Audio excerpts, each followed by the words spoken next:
بیا بهت بگم برای امتحان عملی فنی حرفه‌ای ناخن باید چیکار کنی. بعد از ثبت نام و امتحان تئوری نوبت امتحان عملیه که حدوداً 3 ساعت زمان دارید که روی دست خودتون یا همراهتون مدل بزنید. حالا چیا لازمه که ببریم؟ یه یووی انگشتی برای اینکه زیاد جا نگیره، سوهان برقیتون، متریالی که برای کاشت و لامینت و طراحی نیاز داریم و ابزارهامون و به اضافه کارت ملی که اونجا نشون بدین و اطلاعاتتون رو وارد کنین. قبل از هر چیزی وسایلاتون رو مرتب بچینین و بعدش براتون توضیح میدن که چه سبکی باید مدل بزنین و چه کاری باید انجام بدین روی ناخناتون.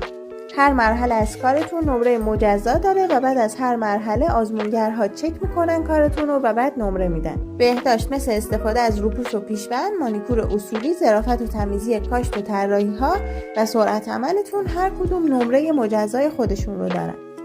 اینجا برامون توضیح دادن که یه لامینت، یه کاور، یه کاشت بیبی بومر، یه کاشت گلدونی با فرنچ و یه کاشت بادومی با طراحی بزنیم.